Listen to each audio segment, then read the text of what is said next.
വിശേഷ ദിവസങ്ങളിലൊക്കെ ഫ്രൈഡ് റൈസും ബിരിയാണിയൊക്കെ ഉണ്ടാക്കണമെന്ന് എല്ലാവർക്കും ആഗ്രഹമുണ്ട്.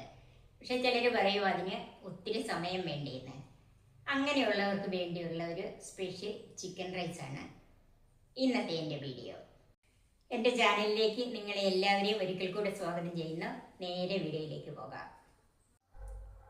ഇതിന് 1.5 കിലോ ചിക്കൻ എടുത്ത് കഴുകി വൃത്തിയാക്കി ഇതുപോലെയുള്ള കഷ്ണങ്ങളാക്കി മുറിച്ച് വെച്ചിരിക്കുന്നത്. 250 ml കപ്പിന് 2 കപ്പ് ജീരകശാല അരി. ഇത് 3-4 പ്രാവശ്യം കഴുകിയിട്ട് 20 മിനിറ്റ് കുതിർത്ത് വെക്കണം. ഇതിന് പകരം ബസുമതി അരി ഉണ്ടെങ്കിൽ അതും എടുക്കാം. 4 മീഡിയം സൈസ് സവാള ചെറുതായിട്ട് കനം കുറച്ചരിഞ്ഞ് വറുത്ത് വെച്ചിരിക്കുന്നത്. ഇത് ഞാൻ വെളിച്ചെണ്ണയിലാണ് വറുത്തിരിക്കുന്നത്. ആ എണ്ണ കൂട്ടിയാണ് കറിക്ക് ഉപയോഗിക്കുന്നത്. 4 തക്കാളിപ്പഴം, 3 പച്ചമുളക്, 7 അല്ലി വെളുത്തുള്ളി അരിഞ്ഞത്, 1 മീഡിയം കഷ്ണം ഇഞ്ചി അരിഞ്ഞത്, 10 എരിവുള്ള വറ്റൽമുളകും, 2.25 ടേബിൾ സ്പൂൺ കാശ്മീരി മുളക് പൊടി, 1.5 ടീസ്പൂൺ മല്ലിപ്പൊടി, 1/2 ടീസ്പൂൺ കുരുമുളക് പൊടി, 3/4 ടീസ്പൂൺ മഞ്ഞൾപ്പൊടി, 1 ടീസ്പൂൺ ഗരം മസാല, ഒരു 15 കാഷ്യൂനട്ട് എടുത്തിട്ടുണ്ട്, 2 ബേ ലീഫ്, ഒരു ചെറിയ കഷ്ണം പട്ട, 3 ഏലക്ക, 4 ഗ്രാമ്പു, 1 തക്കോല. പിന്നെ വെളിച്ചെണ്ണയുടെ കൂടെ ഇതിൻ്റെ അകത്ത് നെയ്യും കൂടെയാണ് ചേർക്കുന്നത്. ഒഴിക്കുമ്പോൾ അതിൻ്റെ അളവ് പറയാം. കറിവേപ്പില, വെള്ളം.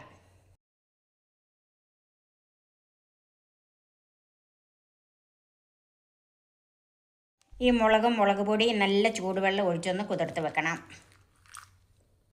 കാശ്മീരി മുളക് പൊടിക്ക് പകരം മുളകുണ്ടെങ്കിൽ അതും ഒരു 15-20 എണ്ണത്തോളം എടുക്കാം. ഇത് ഒരു 10 മിനിറ്റ് കുതിർത്ത് വെക്കാം. ഈ മുളക് പൊടി എല്ലാം കുതിർന്നിട്ടുണ്ട്. ഇതൊന്ന് അരച്ചെടുക്കണം. അതിനൊരു മിക്സിയുടെ ജാറിലേക്ക് മാറ്റാം.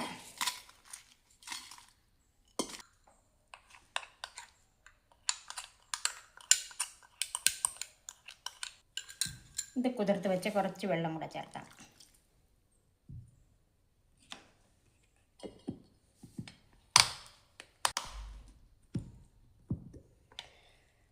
മുളക് പൊടിയെല്ലാം അരച്ചിട്ടുണ്ട്. അത് നമുക്കൊരു പാത്രത്തിലേക്ക് മാറ്റി വെക്കാം.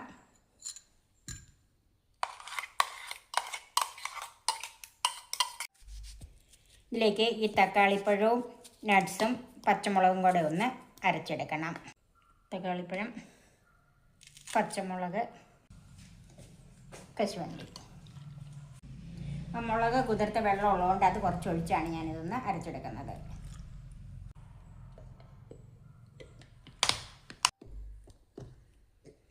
നന്നായിട്ട് അരച്ചിട്ടുണ്ട്. നമുക്ക് മാറ്റി വെക്കാം. ഇത് റൈസും ചിക്കനും എല്ലാം കൂടെ ഒന്നിച്ചാണ് ഉണ്ടാക്കുന്നത്. അതിന് ചൂടായ ഒരു പാനിലേക്ക് സവാള വറുത്ത എണ്ണയാണ്. 4 ടേബിൾ സ്പൂൺ വെളിച്ചെണ്ണ ഒഴിച്ചിട്ടുണ്ട്. അതിലേക്ക് 2 ടേബിൾ സ്പൂൺ നെയ്യും കൂടെ ചേർത്ത് കൊടുക്കാം. തീ കുറച്ച് വെച്ചിട്ട് അതിലേക്ക് ബേ ലീഫ്, തക്കോലം, പട്ട, ഏലക്ക, ഗ്രാമ്പൂ. ഇനി അല്പം തീ കൂട്ടി കൊടുക്കണം.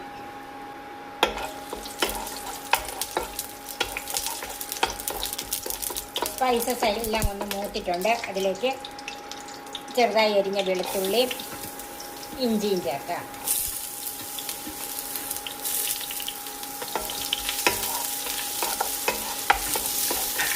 ഇഞ്ചിയും വെളുത്തുള്ളി ഒന്ന് മൂത്ത് വരണം. ഇഞ്ചിയും വെളുത്തുള്ളിയും മൂത്തിട്ടുണ്ട്. അതിലേക്ക് മുളക് പൊടിയും കൂടെ അരച്ച് വെച്ചത് ചേർക്കണം. തീ ഒന്ന് കുറച്ച് ഇട്ട് കൊടുക്കണം. ഇനി തീ ഒരു മീഡിയം ഫ്ലെയിമിൽ വെച്ച് ഈ മുളകൊന്ന് മൂപ്പിച്ചെടുക്കണം.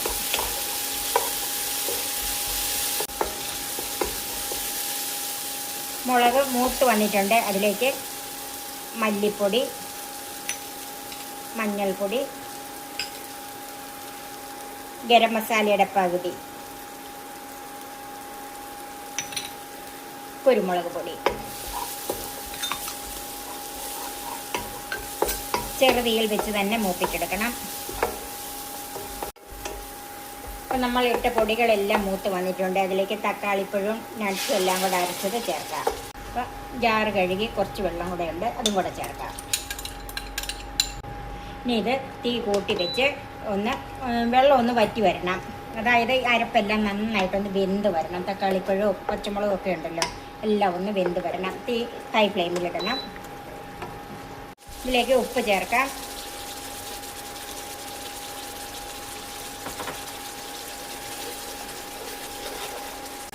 കുറച്ച് കറിവേപ്പിലയും കൂടെ ചേർക്കാം. ഇതിലേക്ക് വറുത്ത് വെച്ചിരിക്കുന്ന ഈ സവാള ഒന്ന് പൊടിച്ച് ചേർക്കാം.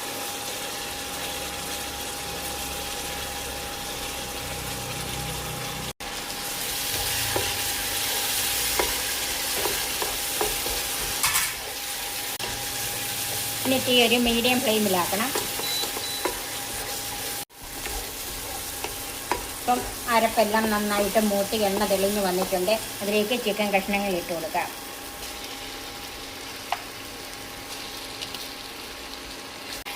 നന്നായിട്ട് മിക്സ് ചെയ്യാം. ചിക്കനും അരപ്പും എല്ലാം കൂടെ നന്നായിട്ട് മിക്സ് ചെയ്ത് വരണം. ഒരു 3 മിനിറ്റ് എങ്കിലും ഇങ്ങനെയൊന്ന് മിക്സ് ചെയ്ത് കൊടുക്കണം. ഇപ്പോൾ ഒരു 3 മിനിറ്റ് ചിക്കനും ഈ ഗ്രേവി എല്ലാം കൂടെ നന്നായിട്ടൊന്ന് മിക്സ് ചെയ്ത് കാണാം. ഇനി ഇതിലേക്ക് അരി ഇട്ട് കൊടുക്കുക.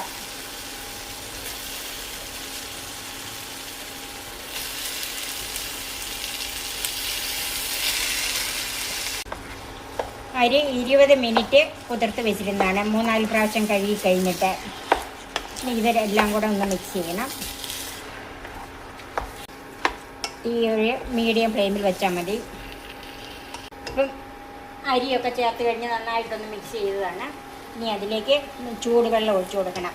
4.5 കപ്പ് വെള്ളം തിളപ്പിച്ച് വെച്ചതാണിത്. അത് 4.5 കപ്പ് ഒഴിക്കുന്നത് നമ്മൾ അരിക്കും ചിക്കനും വേണമല്ലോ, അതിനും കൂടെ കൂടിയുള്ളതാണ്. ഇനി ഒന്ന് മിക്സ് ചെയ്യാം.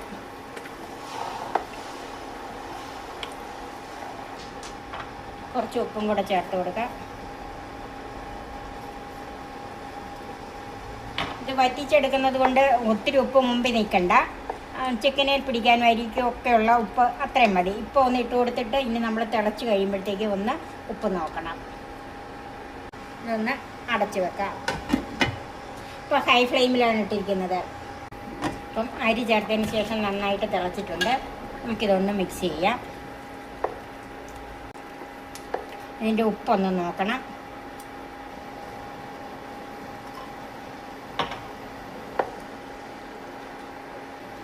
ഇത് ലോ ടു മീഡിയം ഫ്ലെയിമിൽ ഇട്ടിട്ട് നന്നായിട്ട് മൂടി വെച്ച് വേവിച്ചെടുക്കാം. ഇടയ്ക്ക് മീഡിയം ഫ്ലെയിമിൽ ഇട്ട് കൊടുക്കണം. വീണ്ടും അത് ലോ ഫ്ലെയിമിലാക്കണം. അപ്പോൾ അതിൻ്റെ ഈ ചിക്കനും കൂടെ വെന്ത് വരണമല്ലോ. കുക്കറിലല്ലല്ലോ നമ്മൾ വെച്ചിരിക്കുന്നത്. അതിൻ്റെ വേവിനനുസരിച്ച് ലോ ടു മീഡിയം ഫ്ലെയിമിലിട്ട് വേവിച്ചെടുക്കാം. ഇപ്പോൾ ഒരു 20 മിനിറ്റായി. നമുക്കിതൊന്നും നോക്കാം. വെള്ളമൊക്കെ വറ്റി വരുന്ന ചിക്കൻ വെന്തോന്ന് നോക്കാം. വിട്ടുപോയിരുന്നുണ്ട്. ചിക്കൻ വെന്തിട്ടുണ്ട്. ചോറും ആവശ്യത്തിന് വെന്തിട്ടുണ്ട്.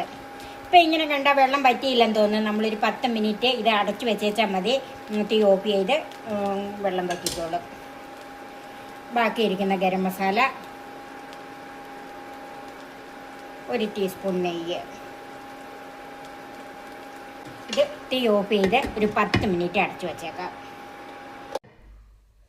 ഇപ്പോൾ ഒരു 10 മിനിറ്റ് അടച്ചു വെച്ചതാണ്. ഇനി ഒന്ന് നോക്കാം. നന്നായിട്ട് തോർന്ന് വന്നിട്ടുണ്ട്. ഇപ്പം നമ്മൾ നെയ്യും ഇട്ട് ഗരം മസാലയൊക്കെ ചേർത്തല്ലേ ഒന്ന് മിക്സ് ചെയ്യാം. സ്പെഷ്യൽ ചിക്കൻ റൈസ് റെഡിയായി. നമുക്ക് സെർവിങ് ഡിഷിലേക്ക് മാറ്റാം. ബിരിയാണിയേക്കാളും ഫ്രൈഡ് റൈസിനേക്കാളും ഒക്കെ എളുപ്പത്തിൽ തയ്യാറാക്കാൻ പറ്റിയ ചിക്കൻ റൈസ് റെഡിയായി. നിങ്ങൾ ഇതൊന്ന് തയ്യാറാക്കി നോക്കണം. എല്ലാവർക്കും ഇഷ്ടപ്പെടും. എൻ്റെ ഈ ചാനൽ സബ്സ്ക്രൈബ് ചെയ്യാനും എൻ്റെ ഫേസ്ബുക്ക് പേജ് ലൈക്ക് ചെയ്യാനും ഷെയർ ചെയ്യാനും കമൻറ്റ്സ് അറിയിക്കാനും മറക്കരുത്. പുതിയ പുതിയ വിഭവങ്ങളുമായി നമുക്ക് വീണ്ടും കാണാം. ഞാൻ സോഫി കുര്യാക്കോസ്.